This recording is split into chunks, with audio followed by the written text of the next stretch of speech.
Spinal fusion is performed on the spine to weld two or more vertebrae together, using surgical hardware and bone graft material.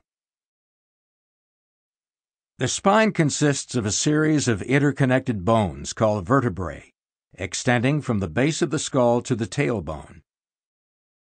Each vertebra connects with the one above and below at the facet joints, allowing them to move relative to one another. In between each bony vertebra lies a shock-absorbing intervertebral disc. The facet joints and intervertebral discs work together to permit the bending and twisting motions of the back and neck. Protected within the vertebral column is the spinal cord, which connects the brain to the rest of the body. Spinal nerves emanate from the spinal cord at regular intervals. Your doctor may recommend spinal fusion if you have one of the following conditions: a fractured vertebra, excessive motion between vertebrae causing instability and pain, spondylosis, a degenerative arthritic condition that may cause loss of normal spinal structure and function, or spondylolisthesis, a condition in which one vertebra slips forward relative to the one next to it. Other conditions that may require surgery include osteoarthritis of the facet joints, a spinal deformity such as scoliosis or kyphosis, or a bulging or herniated disc which can press on the exiting spinal nerve. Spinal fusion is designed to eliminate movement between the affected vertebrae, making the spine more stable and decreasing pain. Before your procedure, an intravenous line will be started. A catheter may be placed in your bladder to drain your urine.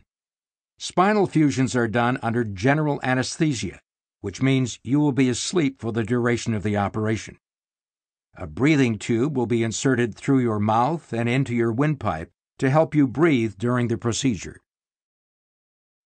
If your surgeon is using your own bone for the fusion, he or she will make an incision overlying your hip and remove a bone graft.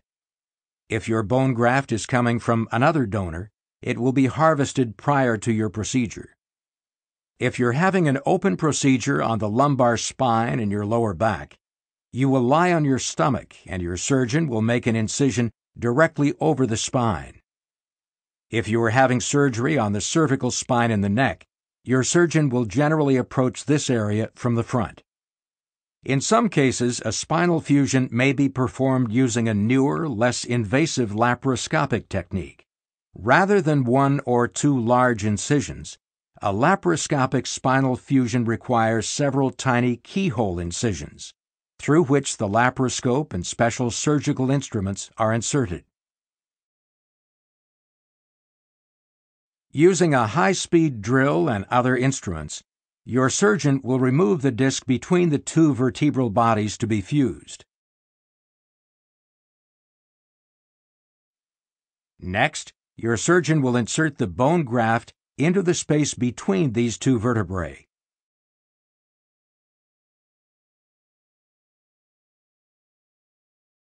He or she may also place a plate and screws over the graft to hold the vertebrae together until they fuse into one bone.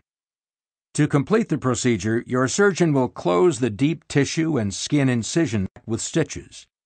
Many surgeons will also place one or more drains beneath the skin that will remain in place for a few days. After your procedure, you'll be taken to a recovery area for monitoring. The bladder catheter will likely remain in place for several days. You may be unable to eat for a day or two after surgery and will receive fluids and nutrition through the IV. Some pain is expected during the first few days following surgery, and you will be provided with pain medication to control it.